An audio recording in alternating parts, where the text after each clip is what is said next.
Halo teman-teman semua, nama gue Muhammad Gustaf dan di video kali ini gue bakal menjelaskan apa itu diferensial dan integral dan aplikasinya dalam ekonomi dan bisnis. Tentunya kita nggak mau rugi dong kalau misalkan bisnis pengen modal tuh sekecil-kecilnya tapi untung sebesar-besarnya. Nah, gimana sih cara mendapatkan hal tersebut? Itu dengan menggunakan matematika tentunya, dengan diferensial dan integral. Nah, bagaimana diferensial dan integral itu menghitung semua atau seputar bisnis kita agar kita juga nggak rugi dan banyak untungnya tentunya. Nah, jadi gini, bayangkan teman-teman, kalau dalam bisnis nih, misal nih ya, ada penjual es krim pada hari ini dia menjual 100 es krim. Nah, besoknya dia menjual 110 es krim. Nah, bagaimana kita menghitung laju percepatan es krim tersebut? Nah, itu menggunakan diferensial. Itu yang dihitung oleh diferensial. Jadi, diferensial itu seperti alat ukur yang ada perubahan sekecil apapun, itu kita bisa lihat dan kita bisa ambil keputusan dalam bisnis kita. Nah, berbeda dengan diferensial, integral itu menghitung total keseluruhannya. Contoh ya, kamu tahu dalam beberapa jam itu es krim itu terjual berapa banyak. Nah, integral bisa menghitung total keseluruhan dari es krim pada hari itu. Nah, jadi integral itu kayak kita ngumpulin potongan-potongan kecil jadi satu angka yang besar gitu, satu angka yang besar. Kalau diferensial kita ngelihat angka-angka kecil tersebut. Jadi ngerti kan? Kalau diferensial kita ngelihat angka-angka kecilnya, kalau integral kita ngelihat angka-angka kecil tersebut jadi satu bagian yang besar gitu teman-teman. Nah, daripada bingung-bingung, mending kita langsung aja lihat ke contoh soalnya. Misalkan ya, ada kasus seperti ini, fungsi permintaan telah diketahui nih, QD atau quantity demand 20 dikurang 5P kuadrat.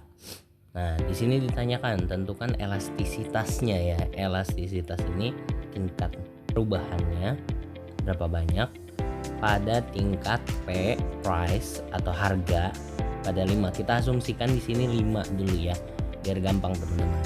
Sini caranya kita tulis ulang dulu persamaannya itu quantity demand 20 dikurang 5P kuadrat, lalu langsung kita turunkan seperti diferensial kan, menurunkan atau diferensialkan dengan Q aksen D atau quantity aksen demand. Bagaimana caranya? Pertama, kita yang tidak ada P-nya, ini biar gampang ke teman-teman ya, nggak ada P-nya seperti 20 di sini, ini kita hilangkan, langsung kita hilangkan. Lalu bagaimana selanjutnya? Itu 2 yang di atas kuadratnya dikalikan dengan 5 yang ada di depan sini. Jadi 2 sini dikali 5 itu hasilnya 10, lalu kuadratnya dikurang 1. Begitu teman-teman. Jadi kayak pindah gitu. Jadi pindah 2 kali 5 yang kuadratnya yang sebelah sini itu kali 5 ke depan P-nya jadi 10. Terus yang di atasnya kuadratnya dikurang 1. Jadi kan P pangkat 1 gitu. P pangkat 1 jadinya 10P. Kita temukan di sini 10P untuk Q aksen demand ya. Quantity aksen demand untuk permintaan, fungsi permintaan ini. Nah, terus di sini ada rumus lagi. Di sini rumusnya tinggal kita masukkan aja. Rumusnya itu eta D, ini disebutnya eta ya teman-teman ya, yang N panjang sebelah sini nih. Nah, itu simbol elastisitas ya. Jadi kita biar gampang, simbol elastisitas ini untuk menghitung elastisitas demand dulu pertama. Jadi DQ D terhadap QD, lalu D terhadap P. Nah, ini seperti yang di atas saja teman-teman ya, tinggal input yang telah kita diferensialkan sebelumnya. Sebelumnya kan ini yang aksen nih, yang Q aksen D. Nah, itu kita udah dapat 10P, tinggal kita masukkan aja. Nah, lanjut. 10P di sini kita udah masukkan, lalu dikali. Ini dikali teman-teman ya. Ini dikali dengan P per 20. Dari mana dapatnya? Dari quantity demand-nya berapa tadi? Nah, ini quantity demand-nya nih. Nah, tinggal kita masukkan 20 kurang 5P kuadrat. Lalu kita ketahui kan P itu sama dengan 5, price-nya itu 5, harganya 5. Nah, lalu kita masukkan di sini.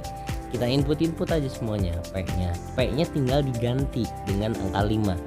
Jadi eta D 10 dikali 5 dikali 5 per 20 kurang 5 kali 5 pangkat 2, itu hasilnya telah Gustav kalkulasikan itu 2,3. Artinya elastis. Jadi teman-teman perlu ketahui dalam elastisitas ini, kalau angkanya itu di atas 1 dikit aja, itu udah membuktikan atau menunjukkan bahwa barang tersebut itu sangat elastis.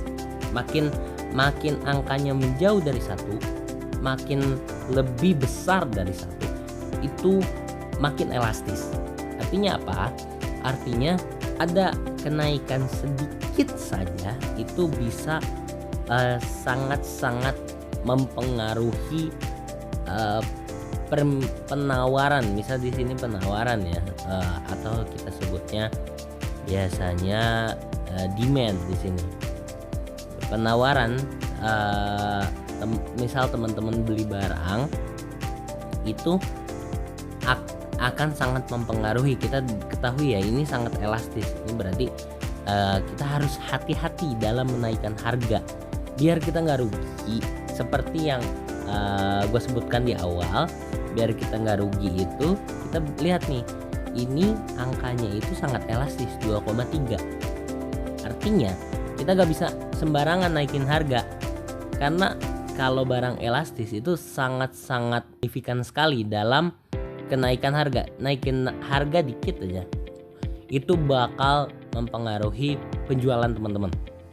Nah, di sini kita lihat ketika harga naik 1%, jumlah barang yang akan ditawarkan akan berkurang sebanyak 2,3%. Jadi bila harganya cuma naik 1%, itu perubahan nawarannya sangat-sangat signifikan, yaitu 2,3%. Nah, oke, kita lanjut. Nah, di sini ada elasticity of supply atau elastisitas penawaran. Sebenarnya perhitungannya sama aja teman-teman ya. Di sini misal ada fungsi permintaan, langsung ada asumsikan langsung ada fungsinya di sini. QS sama dengan minus 30 ditambah 5P kuadrat. Lalu di sini harganya contoh ya 8 harganya. Lalu kita masukkan nih QS-nya kita masukkan, quantity supply-nya kita diferensialkan seperti tadi. Kita diferensialkan yang enggak ada P-nya, ini biar gampang ya teman-teman. Yang enggak ada P-nya kita hilangin aja. Lalu yang ada P-nya, apalagi ada kuadratnya, kita kali kuadratnya dengan angka yang di depan 5. Jadi 10 kan, 10P, karena 2-nya itu dikurang dengan 1. Jadi 10P di sini. Lalu kita masukkan ke rumus 10P dikali P per tadi di QS-nya berapa, kita masukkan minus 30 ditambah 5P kuadrat. Nah, di sini contohnya harganya itu 8 price-nya. Tinggal kita inputin aja, kita masukin 10 kali 8 dikali 8 per minus 30 ditambah 5 kali 8 kuadrat. Nah, kita ketahui lah ini setelah dikalkulasikan ternyata 2,2. Elastis juga untuk penawarannya. Elastis berarti ini sangat signifikan untuk kalau kita naikin harga 1% aja, sedikit aja, maka jumlah barang yang ditawarkan itu langsung berkurang sebanyak 2,2%. Ini sangat signifikan sekali, teman-teman harus perhatikan. Lalu kita lanjut lagi. Di sini ada production cost atau biaya produksi. Jadi di sini ada konsep biaya marginal. Jadi biaya marginal itu tambahan biaya yang diperlukan untuk produksi satu unit nih. Tambahan dari satu barang, jasa atau produk, kita bisa sebutkan. Di sini rumusnya itu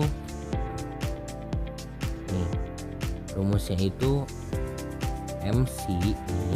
Di sini MC sama dengan D terhadap total cost dibagi atau per ya D quantity. Contohnya di sini kita misal cari MC atau marginal cost, biaya marginal ya, dari total costnya segini. Nih, bisa lihat total costnya 8Q kuadrat ditambah 10Q ditambah 15. Berapa tuh? Jika quantity atau barangnya ini yang diproduksi itu, yang kita produksi itu ada tiga aja. Kita biar gampang, kita asumsikan 3. Ini tinggal kita diferensialkan. Gimana caranya? Pertama, yang Q-nya gak ada, biar gampang aja, yang Q-nya gak ada kayak 15 ini kita hilangkan. Lalu karena Q-nya pokoknya yang Q-nya dikurang, jadi pangkat dari Q-nya dikurang. Jadi kan 15 gak ada Q-nya, berarti 15-nya hilang. Nah, di sini 10Q pangkatnya cuma 1, dikurang 1 jadinya 10 di sini. Nah, ini 8Q pangkat 2. Berarti pangkat 2-nya dikurang 1 jadi 8Q.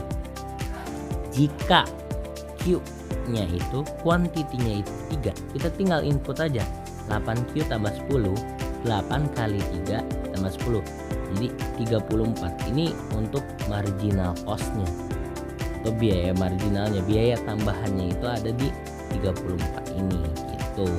Nah, sama aja sebenarnya untuk perhitungan untuk penerimaan atau revenue yang kita dapatkan. Jadi uang yang ini sebelum dikurang cost, teman-teman ya. Uang yang kita dapatkan ini masih kotor. Uang yang kita dapatkan itu tambahan biayanya berapa, itu kita di marginal revenue harusnya nih. Oke ya. Nah, di sini kita bisa lihat marginal revenue ya sama dengan demand D atau ya, D terhadap total cost per D terhadap quantity. Contoh nih seperti tadi nih, ini ada total costnya, fungsinya itu langsung 6Q pangkat 2 atau kuadrat ditambah 19. Nah, Q, jika Q-nya 20 nih, berapa marginal revenue? Jadi revenue marginal yang kita dapatkan. Jadi di sini kita langsung input aja kayak tadi, yang enggak ada Q-nya biar gampang. Yang enggak ada Q kita hilangkan, yang ada Q-nya kita kurang, gitu ya. Dikurang jadi tadinya 6Q pangkat 2 dikurang pangkatnya jadi 1, berarti jadi 6Q pangkat 1 atau 6Q bisa kita sebut di sini. Jika Q-nya 20 maka tinggal kita masukkan aja Q-nya 20, 6 kali 20 180. Kita lanjut lagi. Di sini ada profit atau keuntungan. Bisa kita lihat di sini profit itu disimbolkan dengan P yang dulu kita mungkin SMP, waktu SD mungkin ya, itu pi itu untuk mengukur luas lingkaran kita sebutnya. Pi ini yang 22/7 atau 3,14 itu kita simbolkan di sini sebagai profit atau keuntungan. Gimana cara ngitungnya? Itu pi sama dengan D pi per demand quantity. Nah, mana cara ngitungnya? Contoh ada nilai laba atau dari fungsi laba nih, kita cari nilai labanya atau nilai profitnya berapa sih. Nah, di sini kita ketemu pi-nya itu atau profitnya itu, fungsinya itu Q kuadrat sama dengan 15Q ditambah 69. Nah, ini jika Q-nya 5, berapa sih kuantitinya 5, keuntungan kita tuh berapa? Oke. Jadi di sini kita lihat di sini nih pi di sini langsung kita diferensialkan aja, kita turunkan menjadi 2Q. Kenapa 2Q? Karena 2 di atas ini dikali dengan 1Q. Ini tuh sebenarnya ada 1Q ya, cuman tidak dituliskan saja. Nih, ini 1Q kita jadikan di sini 2 kali, terus yang kuadratnya atau pangkatnya itu dikurang dengan 1. Nah, jadi 2Q minus 15. Ini kan 69 gak ada Q-nya, jadi kita hilangkan. Jika Q-nya 5, jika Q-nya 5, berapa sih profit yang kita dapatkan? Jadi kalau kuantitinya 5, ini 2Q dikurang 15, tinggal kita input aja Q-nya. 2 kali 5 kurang 15, jadinya berapa? 10 kurang 15 minus 5, artinya kita profitnya minus 5 nih. Nah, gimana caranya biar kita profitnya itu plus? Nah, berarti ditambahkan kuantitinya biar kitanya gak rugi. Ditambahkan banyaknya unit itu jangan cuma 5, 10, 20, 30, 100 gitu. Nah, konsepnya ya, konsep dasarnya itu untuk menghitung profit ini umum ya teman-teman, ini dasar sekali. Total revenue, total uang nih, semua uang yang kita dapatkan dari penjualan itu dapat uang, dikurang total cost yang harus kita bayar, misal mesinnya, terus barang-barangnya, peralatannya, itu kita kurang dengan itu. Jadi total revenue yang kita dapatkan lalu dikurang dengan total costnya. Ini sangat sederhana sekali sebenarnya, seperti ini. Dasarnya itu seperti ini. Oke, kita lanjut ya. Nah, di sini ada analisis profit ya teman-teman, untuk kita menganalisis keuntungan kita itu maksimalnya itu, keuntungan maksimalnya itu berapa sih? Karena kan kita mau, seperti yang gue bilang di awal tadi, itu mau untung modal sekecil-kecilnya tapi untung sebesar-besarnya. Nah, gimana cara ngitung keuntungan yang paling maksimal nih? Ini kita ketahui di sini ada total revenue-nya ya, dan total cost-nya. Total revenue itu yang kita dapatkan, seperti yang gue bilang tadi, yang kita dapatkan nih uang dari hasil penjualan, kita dapatkan semuanya ya, kita dapatkan semua. Lalu total cost itu adalah biaya yang harus kita keluarkan untuk mesin, bahan-bahan, gaji, listrik, semuanya itu. Nah, kita kurang dengan itu. Nah, gimana caranya untuk menghitungnya, mengkalkulasikannya? Di sini kita misal total cost-nya itu, total revenue-nya itu minus 2Q pangkat 2 ditambah 1000Q Lalu total costnya ini Q pangkat 3, oke, dikurang 62 Q pangkat 2 dan 1315 ditambah 200. Sini kita ketahui ya, total revenue dikurang total cost seperti yang tadi gue sebutkan. Oke, itu revenue itu semua yang kita dapatkan, lalu total cost itu semua yang wajib kita keluarkan. Di sini minus 3Q itu karena di sini kan total revenue itu gak ada Q pangkat 3.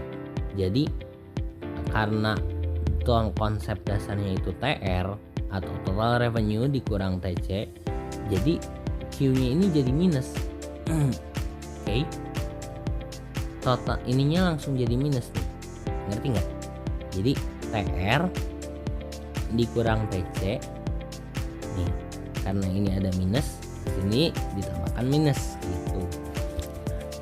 Lalu 60 kita dapat dari mana?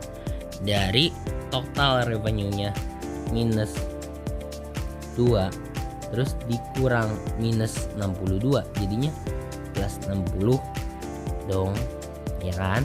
Terus dikurang 1000 Q yang ini dikurang dengan 1315 nih. Yang ini jadinya 315. Nah, di sini karena minusnya sini nih jadinya di sininya jadi minus, karena ini plus di sininya jadi minus. Nah, karena dikalkulasikan jadinya minus 2000. Oke, kita lanjut. Ini untuk menganalisisnya ya teman-teman. Untuk menganalisisnya bagaimana setelah kita ketahui tadi ya, di sini itu ada Q pangkat 3 6 plus 60, Q pangkat 2 315 Q. Nah, di sini langsung kita diferensialkannya di sini. Nah, P-nya ini langsung diaksenkan atau diferensialkan, diturunkan. Oke. Yang tadinya 3Q, nah ini dikurang nih, tinggal nih. Ini kan 1 nih. Di sebelah sini tuh, sebelah sini kan 1 nih. 1Q di pangkat 3. Nah, di sininya pun berarti dikali 3. Dikali 3 di atasnya kurang 1. Jadinya 3Q pangkat 2. Nah, kenapa di sini 120? Karena 62 dikalinya 2 dikali 60 itu 120. Nah, 2-nya itu dikurang 1. Jadinya di sini 120. Nah, tadi karena 315-nya itu gak ada Q. Ada Q-nya pangkat 1 jadinya hilang Q-nya. Oke. Kita lanjut di sini. Kita ngerti ya kenapa ini bisa jadi seperti ini. Lalu kita bagi 3 semua nih. Ini biar sederhana, semuanya biar sederhana karena semuanya bisa dibagi 3. Kita bagi 3. Di sini bagi 3 jadi Q 3-nya hilang, 120-nya jadi 40 ditambah 105. Ini 315 dibagi 3 jadi 105. Nah, lalu kita faktorkan nih kedua-duanya, 40 dan 105. Berapa sih yang dikali apa dikali apa jadi 105? Apa ditambah apa jadi minus 40. Nah, kita ketahui di sini Q1-nya minus 5, Q2-nya itu minus 35. Nah, karena V aksennya itu sama dengan 0, jadi di sini 0. Nah, diperolehlah Q1-nya 5 seperti kita tahu di sini. Nah, Q2-nya ini 35 dari sini. Nah, jadi V aksennya, jadi udah turunan lagi ya, diturunkan lagi gitu. Dari tadi yang V aksen 0, berarti karena udah diketahui kita turunkan lagi nih si ini nih yang minus 3 Q pangkat 2 itu jadi minus 6 Q, karena 2 kali 3 jadi 6 dikurang pangkatnya itu dikurang jadi 1. Nah ini 1 Q nya kan 1 nih, pangkatnya 1 dikali 120 jadi tetap 120. Nah satunya hilang jadi gak ada Q nya tuh, itu mengapa. Nah lalu jika Q nya 3,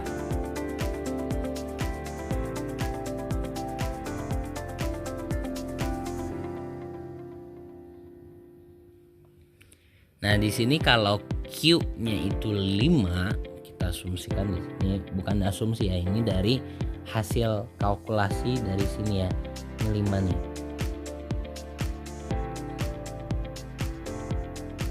Nah, bila Q-nya ini 5, kita ketahui di sini nih ya, diperoleh Q-nya 5 di sini. Nah, kita input nih, minus 6 kali 5 kan 30 minus 30 ditambah 120 jadi 90. Artinya ini yang kalau Q5 itu lebih besar daripada 0. Nah jika Q35 maka V aksennya itu minus 6 kali 35 lalu ditambah 114 jadi minus 96. Artinya ini kurang dari 0, lebih kecil dari 0. Nah karena V aksen ini harus lebih kecil dari 0, maka untuk Q nya ini kita pakai yang 35. Maka 3 tingkat produksi yang menghasilkan keuntungan maksimum itu kalau Q nya itu 35. Nah sampai di sini paham ya teman-teman. Adapun besarnya keuntungan maksimum itu besarnya berapa sih? Di sini kita hitung. Nah, di sini tinggal kita masukin aja sebenarnya. Kita kalkulasiin aja sebenarnya ya. Kita kalkulasiin, dimasukin ke V yang awal banget tadi ya. Untuk persamaan yang awal banget. Nah, di sini nih. Q pangkat 3 ini nih yang persamaan total revenue dikurang total cost. Ini langsung kita masukin aja dari yang tadi 35 itu tinggal diganti Q nya. Kita lanjut. Nah di sini ada 35 pangkat 3 minus, tapi ya minus ditambah 60 kali 35 pangkat 2 dikurang 315 dikali 35, karena tadi ini Q semua nih, ini Q, ini Q, ini Q, tinggal kita input aja 35 minus 2000, hasilnya jadi 59.772. Jadi keuntungan maksimumnya itu segini. Nah kita bisa ketahui, jadi dengan matematika khususnya nih dengan diferensial itu kita bisa mengetahui mana quantity atau produksi, walaupun sebenarnya dari sini teman-teman udah ketahui ya. Jadi dari 5 dan 35 mana sih yang paling menguntungkan? Produksinya pasti 35 dong. Tapi kenapa 35? Nah, di sini kita buktikan dengan kalkulasi ini. Nah, jadi V-nya itu, V aksennya itu harus lebih kecil dari 0. Oke. Nah, yang minus 96 kan itu ketahuan. Nah, itulah mengapa kita perlu membuktikannya. Nah, kita kan nggak tahu nih, bener nggak 35 ini kalau kita walaupun secara hitungan cepat ya, itu lebih menguntungkan kalau kita produksi 35. Tapi tahu dari mana? Dari kalkulasi ini. Dan berapa sih keuntungan atau profit maksimumnya? Kita ketahui dengan memasukkan angka tersebut. Nah, di sini jadinya kita ketahui nih 59.772 ini keuntungan maksimumnya. Gitu teman-teman. Nah, jadi teman-teman tahu kan kenapa diferensial itu sangat penting dalam bisnis kita. Jadi sekian dulu video kali ini dari gua Gustaf. Sampai jumpa di video berikutnya. Bye bye.